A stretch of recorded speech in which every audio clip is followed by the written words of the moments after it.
ಮಕ್ಕಳಲ್ಲಿ ಬರ್ತಕ್ಕಂಥ ಸಾಂಕ್ರಾಮಿಕ ರೋಗಗಳನ್ನು ತಡೆಗಟ್ಟುವ ವಿಧಾನ ಅಂದರೆ ಚುಚ್ಚುಮದ್ದು.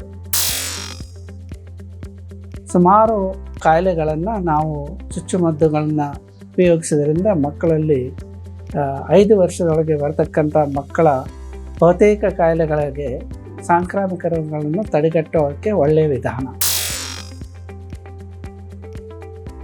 ಈ ಒಂದು ಚುಚ್ಚುಮದ್ದು ಕಾರ್ಯಕ್ರಮವನ್ನು ನಿಯಮಿತವಾಗಿ ನಾವು ಕೊಟ್ಟಲ್ಲಿ ಮಕ್ಕಳಲ್ಲಿ ಬರುವ ಅಪಾರ ಮಟ್ಟದ ಕಾಯಿಲೆಗಳನ್ನು ಇವತ್ತು ನಿಮಗೆ ಹೇಳಬೇಕಾದ್ರೆ ಸುಮಾರು ಕಾಯಿಲೆಗಳನ್ನ ನಾವು ತಡೆಗಟ್ಟಿವಿ. ನಾವು ಮಕ್ಕಳ ಪಾಲಪೋಷಣ ಜೊತೆಗೆ ಚುಚ್ಚುಮದ್ದುಗಳ ಅವಶ್ಯಕತೆ ಭಾಳ ಇದೆ.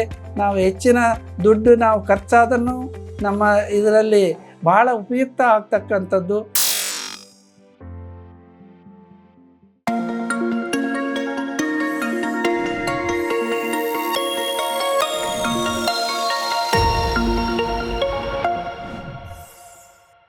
ನಾನು ಡಾಕ್ಟರ್ ಶಿವಪ್ಪ ಮಾಲೆ ಪಾಟೀಲ್, ಶ್ರೀ ಅಮೃತ ಮಕ್ಕಳ ಆಸ್ಪತ್ರೆ ರಾಯಚೂರಿನಿಂದ.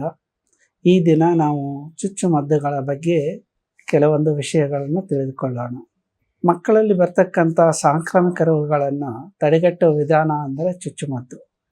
ಸುಮಾರು ಕಾಯಿಲೆಗಳನ್ನು ನಾವು ಚುಚ್ಚುಮದ್ದುಗಳನ್ನ ಉಪಯೋಗಿಸೋದ್ರಿಂದ ಮಕ್ಕಳಲ್ಲಿ 5 ವರ್ಷದೊಳಗೆ ಬರ್ತಕ್ಕಂಥ ಮಕ್ಕಳ ಬಹುತೇಕ ಕಾಯಿಲೆಗಳಿಗೆ ಸಾಂಕ್ರಾಮಿಕ ರೋಗಗಳನ್ನು ತಡೆಗಟ್ಟೋಕ್ಕೆ ಒಳ್ಳೆಯ ವಿಧಾನ.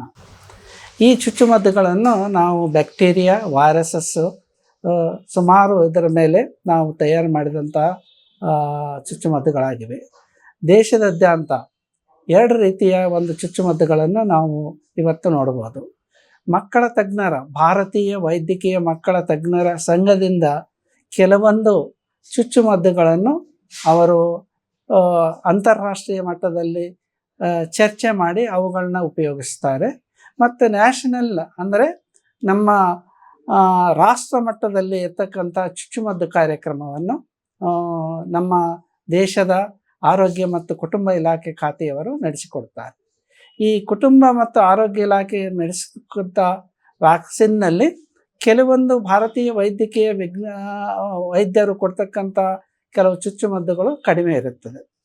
ಮುಖ್ಯವಾಗಿ ಮಕ್ಕಳಲ್ಲಿ ನಾವು ಬರ್ತಕ್ಕಂಥ ಸಾಂಕ್ರಾಮಿಕ ರೋಗಗಳನ್ನು ತಡೆಗಟ್ಟುವುದರಲ್ಲಿ ಅತಿ ಹೆಚ್ಚಿನ ಪಾತ್ರವನ್ನು ನಾವು ಈ ಒಂದು ಚುಚ್ಚುಮದ್ದಿನಿಂದ ನೋಡಿದ್ದೀವಿ.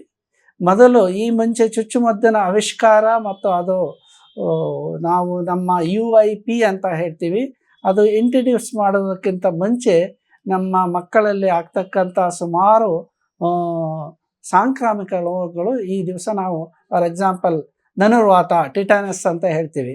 ಇವತ್ತು ಆಲ್ಮೋಸ್ಟ್ ಅದು ಎಲಿಮಿನೇಷನ್ ಬರ್ತಕ್ಕಂಥ ಪರಿಸ್ಥಿತಿ ಇದೆ. ಈಗ ಸ್ಮಾಲ್ ಪಾಕ್ಸ್ ಅಂತ ವ್ಯಾಕ್ಸಿನ್ ಕೊಡ್ತಾ ಇದ್ದೀವಿ, ಇವತ್ತು ನಾವು ಅದನ್ನು ನಿರ್ಮೂಲನೆ ಮಾಡಿದ್ದೀವಿ. ಪೋಲಿಯೋ ವೈರಸ್ ಅಂತ ಇದೆ, ಅದನ್ನು ಇವತ್ತೇನೆಂದರೆ ನಾವು ಜಗತ್ತಿನಾದ್ಯಂತ ನಿರ್ಮೂಲನೆ, ನಮ್ಮ ಭಾರತ ದೇಶವು ಅದನ್ನು ನಿರ್ಮೂಲನೆ ಮಾಡಿದ್ದೀವಿ. ಈ ರೀತಿಯಾಗಿ ಹಲವಾರು ಬ್ಯಾಕ್ಟೀರಿಯಾ ಮತ್ತು ವೈರಸ್ಗಳ ಚುಚ್ಚುಮದ್ದುಗಳನ್ನ ನಾವು ನಮ್ಮ ದಿನನಿತ್ಯದಲ್ಲಿ ಉಪಯೋಗ ಮಾಡ್ತಾ ಇದ್ದೇವೆ. ಈ ರೀತಿ ಮಾಡುವುದರಿಂದ ನಮ್ಮ ಮಕ್ಕಳನ್ನು ಆರೋಗ್ಯವಾಗಿ ಸದೃಢವಾಗಿ ಅವರನ್ನು ಬೆಳೆಸೋದಕ್ಕೆ ಸಾಧ್ಯವಾಗ್ತದೆ. ಈ ರೀತಿಯಾಗಿ ನಾವು ಕೆಲವೊಂದು ಚುಚ್ಚುಮದ್ದುಗಳ ನಿಯಮಿತವಾದ ಕಾಲದಲ್ಲಿ ನಾವು ಕೊಡ್ತಾ ಇದ್ದೇವೆ. ನಮ್ಮ ಮೊದಲಿಗೆ ನಾವು ನಮ್ಮ ರಾಷ್ಟ್ರ ಮಟ್ಟದಲ್ಲಿ ಅಳವಡಿಸಿಕೊಂಡಿರತಕ್ಕಂಥ ಒಂದು ಚುಚ್ಚುಮದ್ದು ಕಾರ್ಯಕ್ರಮವನ್ನು ಸರ್ಕಾರದ ಆಸ್ಪತ್ರೆಯಲ್ಲಿ ಮತ್ತು ಪಬ್ಲಿಕ್ನಲ್ಲಿ ಕೂಡ ಫ್ರೀಯಾಗಿ ಕೊಡ್ತಕ್ಕಂಥ ಈ ಚುಚ್ಚುಮದ್ದುಗಳು ನಮ್ಮ ದೇಶದಾದ್ಯಂತ ಇದು ಒಂದೇ ನಿಯಮ ಇದೆ. ಹುಟ್ಟಿದ ತಕ್ಷಣ ಬರ್ತ್ ಅಂತ ಹೇಳ್ತೀವಿ, ಬೈ ಬರ್ತ್ ಅಂತಂದಾಗ BCG, ಹೆಪಟೈಟಿಸ್ B ಮತ್ತು 0 ಪೋಲಿಯೋ ಅಂತ ವ್ಯಾಕ್ಸಿನ್ ಕೊಡ್ತೀವಿ. ಇದಾದ ನಂತರ 6 ವಾರಕ್ಕೆ DPT, ಹೆಪಟೈಟಿಸ್ B, ಹಿಬ್ ಮತ್ತು ನ್ಯೂಮೋಕಾಕಲ್ ವ್ಯಾಕ್ಸಿನ್ ಅಂತ ಕೊಡ್ತೀವಿ. ಆಮೇಲೆ ರೂಟಾ ವೈರಸ್ ಅಂತ. ಇದನ್ನು 6, 10 ಮತ್ತು 14 ವಾರಗಳಲ್ಲಿ ಪ್ರತಿ ಒಂದು 4 ವಾರಗಳ ಅಂತರದಲ್ಲಿ ಇದನ್ನು ನಿಯಮಿತವಾದ ಸಮಯದಲ್ಲಿ 3 ಸಾರಿ. ಇವತ್ತು ಈ ಒಂದು ಚುಚ್ಚುಮದ್ದು ದೇಶದಾದ್ಯಂತ, ಈಗ ಮುಂಚೆ ರೋಟೋ ವೈರಸ್ಸು ಮತ್ತು ಹಿಬ್ ವ್ಯಾಕ್ಸಿನ್ ಇರಲಿಲ್ಲ, ಅದನ್ನು ನಮ್ಮ ಭಾರತ ಸರ್ಕಾರ ಅಳವಡಿಸಿಕೊಂಡಿದೆ. ಇನ್ನೂ ಹೆಚ್ಚಿಗೆ ಅಂದರೆ ನ್ಯೂಮೋಕಾಕಲ್ ವ್ಯಾಕ್ಸಿನ್ನು ಈ ಮುಂಚೆ ನಮ್ಮ ದೇಶದಲ್ಲಿ ಇರಲಿಲ್ಲ. ಅದು ಭಾರತೀಯ ವೈದ್ಯ ಸಂಘದವರು ಹೇಳಿದಂಥ ಆರ್ಥಿಕವಾಗಿ ಪ್ರಬಲರಾಗಿದ್ದವರು ಮಾತ್ರ ಕೊಡ್ತಾ ಇದ್ದರು. ಇವತ್ತೇನೆಂದರೆ ಅದು ಕೂಡ ನಮ್ಮ ಭಾರತ ಸರ್ಕಾರ ರೂಟಾ ವೈರಸ್ಸು ನ್ಯೂಮೋಕಾಕಲ್ ವ್ಯಾಕ್ಸಿನ್ ಕೂಡ ಇವತ್ತು ನಮ್ಮ ಜನಸಾಮಾನ್ಯರು ಸಿಗುವಂತೆ ಮಾಡಿದ್ದೇವೆ. ಇದಾದ ನಂತರ 6, 10, 14 ವಾರ ಆದ ನಂತರ ಮುಂದೆ 6 ತಿಂಗಳಲ್ಲಿ ಇನ್ಫ್ಲೂಯೆಂಜಾ ವ್ಯಾಕ್ಸಿನ್ ಅಂತ ಕೊಡ್ತೀವಿ. ಇದು ಭಾರತೀಯ ವೈದ್ಯಕೀಯ ಸಂಘ ಅಂದರೆ IAP ರೆಕಮೆಂಡ್ ಮಾಡಿದ ಪೀಡಿಯಾಟ್ರಿಷಿಯನ್ ಅಸೋಸಿಯೇಷನ್ದವರು ಮಾತ್ರ ಹೇಳ್ತಾರೆ. ನಮ್ಮ ರಾಷ್ಟ್ರ ಮಟ್ಟದಲ್ಲಿ ಈ ವ್ಯಾಕ್ಸಿನ್ ಇನ್ಫ್ಲೂಯೆಂಜಾ ವ್ಯಾಕ್ಸಿನ್ ಕೊಡ್ತಾ ಇಲ್ಲ. ಇನ್ನು 9 ತಿಂಗಳಲ್ಲಿ ನಾವು MR ಅಂತ ವ್ಯಾಕ್ಸಿನ್ ಕೊಡ್ತೀವಿ. ಮುಂಚೆ ಇದು ಬರೀ ಮೀಸಲ್ಸ್ ಅಂತ ನಾವು ಕೊಡ್ತಿದ್ದೀವಿ, ದಡಾರ ರೋಗ ತಡೆಗಟ್ಟುವುದಕ್ಕೋಸ್ಕರ ನಾವು ಕೊಡ್ತಾ ಇದ್ದೀವಿ. ಈಗ ಅದನ್ನು MR ರುಬೆಲ್ಲಾ ಮತ್ತು ದಡಾರ್ ಅಂತ 2 ವ್ಯಾಕ್ಸಿನನ್ನು 9 ತಿಂಗಳಲ್ಲಿ ಕೊಡ್ತೀವಿ. ಇದು ಮತ್ತು ಇದೇ ರೀತಿಯಾಗಿ ಭಾರತೀಯ ವೈದ್ಯಕೀಯ ಸಂಘದವರು ಇದನ್ನು MMR ಅಂತ ಮೀಸಲ್ಸ್ ಮಂಪ್ಸ್ ರುಬೆಲ್ಲಾ ಅಂತ ಇವತ್ತಿನ ದಿವಸ ನೀವು ನೋಡ್ತಾ ಇರಬೇಕು. ಭಾಳಷ್ಟು ಜನ ರಾಯಚೂರು ಜಿಲ್ಲೆ, ಆಂಧ್ರ ಪ್ರದೇಶ, ಕರ್ನಾಟಕದಲ್ಲಿ ಹೆಚ್ಚಿನ ಜನರಿಗೆ ಇವತ್ತು ಮಮ್ಸ್ ಆಗಿದೆ. ಎಲ್ಲ ಮಕ್ಕಳು ಸುಮಾರು ಮಕ್ಕಳು ಮಮ್ಸ್ ಆಗಿದೆ. ಇದು ನಾವು ಮಮ್ಸ್ ವ್ಯಾಕ್ಸಿನ್ ಕೊಡದಿದ್ದದಕ್ಕೆ ಇವತ್ತು ಎಪಿಡೆಮಿಕ್ ಫಾರ್ಮ್ನಲ್ಲಿ ನಾವು ನಮ್ಮ ಜಿಲ್ಲೆಯಲ್ಲಿ ತುಂಬ ಮಕ್ಕಳನ್ನ ಅಡಲಸೆಂಟ್ ಹದಿಹರಿಯರಿಂದ ಹಿಡಿದು ಚಿಕ್ಕ ಮಕ್ಕಳವರೆಗೆ ನಾವು ನೋಡಿದ್ದೇವೆ. ಇದು ನಾವು ಯಾಕೆಂದರೆ ನಮ್ಮ MR ವ್ಯಾಕ್ಸಿನ್ದಲ್ಲಿ ಅಂತ ಇನ್ನೊಂದು ಏನು ಮಮ್ಸ್ ಅಂತ ಇರ್ತೀವಿ, ಆ ವ್ಯಾಕ್ಸಿನ್ ಇರದಿರೋದಕ್ಕೆ ಇವತ್ತು ಹೆಚ್ಚಿನ ಪ್ರಮಾಣದಲ್ಲಿ ನೋಡುತ್ತಾ ಇದ್ದೇವೆ. 12 ತಿಂಗಳಲ್ಲಿ ನಮ್ಮಲ್ಲಿ ಭಾರತೀಯ ವೈದ್ಯಕೀಯ ವಿಜ್ಞಾನದ ಪ್ರಕಾರ ಅಂದರೆ IAP ಗೈಡ್ಲೈನ್ಸ್ ಪ್ರಕಾರ ನಾವು ಟೈಫಾಯ್ಡ್ ವ್ಯಾಕ್ಸಿನ್ ಕೊಡ್ತೀವಿ. ಇದು ಸರ್ಕಾರದಲ್ಲಿ ಈ ಟೈಫಾಯ್ಡ್ ವ್ಯಾಕ್ಸಿನ್ ಕೊಡ್ತಾ ಇಲ್ಲ. 15 ತಿಂಗಳಿಗೆ ಮತ್ತೊಂದು ಸಲ MR ವ್ಯಾಕ್ಸಿನ್ ಕೊಡ್ತೀವಿ ಸರ್ಕಾರ ಮಟ್ಟದಲ್ಲಿ. ಇದೇ ವ್ಯಾಕ್ಸಿನ್ನ IAP ಗೈಡ್ಲೈನ್ಸ್ ಪ್ರಕಾರ MMR ವ್ಯಾಕ್ಸಿನ್ ಆಗಿ ನಾವು ಕೊಡ್ತೀವಿ. ಇದು ಮುಗಿದ ನಂತರ 18 ತಿಂಗಳಲ್ಲಿ DPT ಬೂಸ್ಟರ್ ಡೋಸ್ ಅಂತ ಹೇಳ್ತೀವಿ. ಮತ್ತೊಂದು ಸಲ ಓರಲ್ ಪೋಲಿಯೋ ಅಂತ ಹೇಳ್ತೀವಿ. ನಮ್ಮಲ್ಲಿ ಎಲ್ಲ ವ್ಯಾಕ್ಸಿನ್ಗಳನ್ನು ಭಾರತೀಯ ವೈದ್ಯಕೀಯ IAP ಗೈಡ್ಲೈನ್ಸ್ ಪ್ರಕಾರ ಪೋಲಿಯೋ ವ್ಯಾಕ್ಸಿನನ್ನು ನಾವು ಇಂಜೆಕ್ಟಬಲ್ ಫಾರ್ಮ್ನಲ್ಲಿ ಕೊಡ್ತೀವಿ.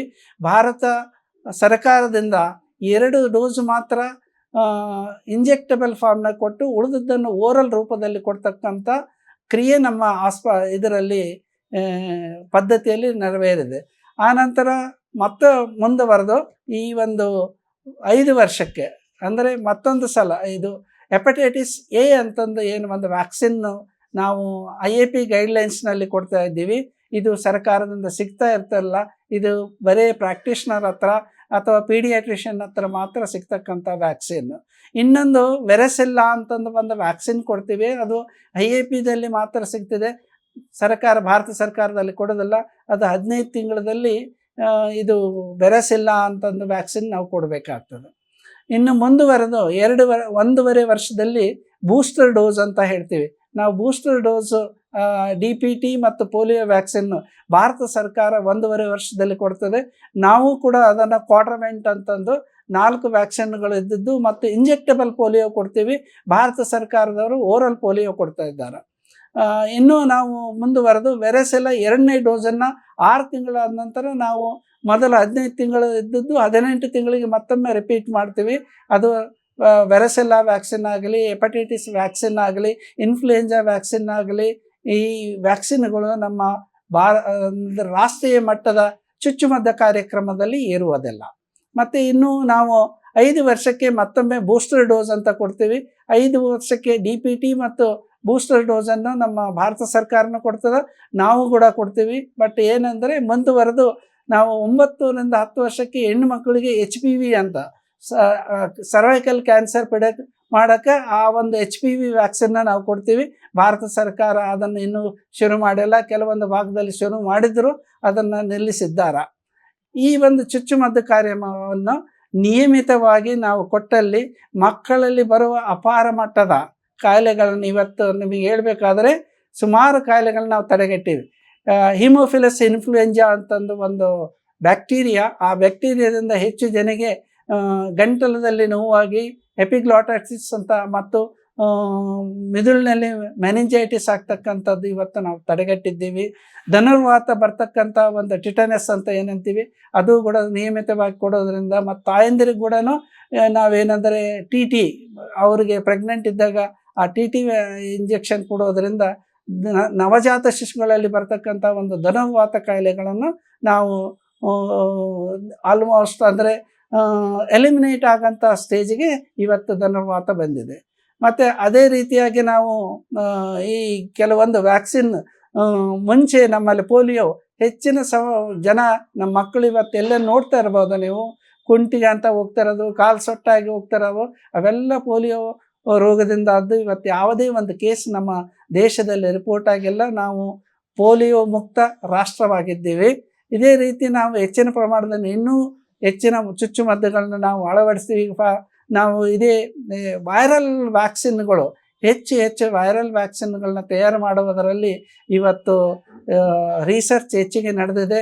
ಇವತ್ತೇನೆಂದರೆ ಕೋವಿಡ್ ಬಂದ ಸಮಯದಲ್ಲಿ ಕೋವಿಡ್ ವ್ಯಾಕ್ಸಿನ್ ಏನಿದೆ ನಾವೆಲ್ಲ ಜನಸಾಮಾನ್ಯರು ಕೊಡುವುದರಿಂದ ನಮ್ಮ ಭಾರತದಲ್ಲಿ ಆಗ್ತಕ್ಕಂಥ ಅಪಾರ ಮಟ್ಟದ ಮಕ್ಕಳಲ್ಲಿ ಆಗಲಿ ಮತ್ತು ಹಿರಿಯರಲ್ಲಿ ಆಗಲಿ ಈ ಒಂದು ರೋಗವನ್ನು ನಾವು ತಡೆಗಟ್ಟಿದ್ದೀವಿ. ಅದಕ್ಕೆ ಎಲ್ಲ ಏನು ವಿನಂತಿ ಮಾಡೋದಂದರೆ, ನಾವು ಮಕ್ಕಳ ಪಾಲಪೋಷಣ ಜೊತೆಗೆ ಚುಚ್ಚುಮದ್ದುಗಳ ಅವಶ್ಯಕತೆ ಭಾಳ ಇದೆ. ನಾವು ಹೆಚ್ಚಿನ ದುಡ್ಡು ನಾವು ಖರ್ಚಾದನ್ನು ನಮ್ಮ ಇದರಲ್ಲಿ ಭಾಳ ಉಪಯುಕ್ತ ಆಗ್ತಕ್ಕಂಥದ್ದು. ಯಾರಿಗೆ ಆರ್ಥಿಕವಾಗಿ ಪ್ರಬಲರಾಗಿದ್ದೀರಿ, ಕೆಲವೊಂದು ವ್ಯಾಕ್ಸಿನ್ಗಳು ರಾಷ್ಟ್ರ ಮಟ್ಟದಲ್ಲಿ ಸಿಗ್ತಕ್ಕಂಥವು ಪ್ರೈವೇಟ್ನಲ್ಲಿ ತಾವು ಹಾಕ್ಸ್ಕೋಬೋದು. ಒಂದು ವೇಳೆ ತಾವು ಆಗದೇ ಇರ್ತಕ್ಕಂಥವರು ರಾಷ್ಟ್ರ ಮಟ್ಟದಲ್ಲಿ ಕೊಡ್ತಕ್ಕಂಥ ಚುಚ್ಚುಮದ್ದುಗಳನ್ನ ನಿಯಮಿತ ಸಮಯದಲ್ಲಿ ತಾವು ಹಾಕ್ಸಿದ್ದಾದರೆ ಮಕ್ಕಳಿಗೆ ಒಂದು ಒಳ್ಳೆಯ ಒಂದು ಆರೋಗ್ಯವನ್ನು ಕೊಡೋದಕ್ಕೆ ಸಾಧ್ಯ ಆಗ್ತದೆ. ಅದಕ್ಕೆ ದಯವಿಟ್ಟು ಈ ನಿಯಮ ಪಾಲನೆಯನ್ನು ಪಾಲಕರು ತಾವು ಮಾಡಿದಲ್ಲಿ ಮಕ್ಕಳ ಉಜ್ವಲ ಭವಿಷ್ಯ ಆಗ್ತದ ಅಂತ ನಾನು ಹೇಳ್ತೇನೆ. ಅನುಕ್ಷಣದ ಸುದ್ದಿಗಳಿಗಾಗಿ ವಿಸ್ತಾರ ನ್ಯೂಸ್ ಯೂಟ್ಯೂಬ್ ಚಾನೆಲ್ ಸಬ್ಸ್ಕ್ರೈಬ್ ಮಾಡಿ. ಹೊಸ ಸುದ್ದಿಗಳ ನೋಟಿಫಿಕೇಶನ್ಗಾಗಿ ಬೆಲ್ ಐಕಾನ್ ಕ್ಲಿಕ್ ಮಾಡಿ.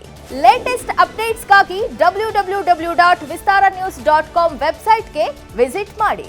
ಅಂಗೈಯಲ್ಲೇ ಜಗತ್ತಿನ ಸುದ್ದಿ ತಿಳಿಯಲು ವಿಸ್ತಾರ ನ್ಯೂಸ್ ಕನ್ನಡ ಆಪ್ ಡೌನ್ಲೋಡ್ ಮಾಡಿ.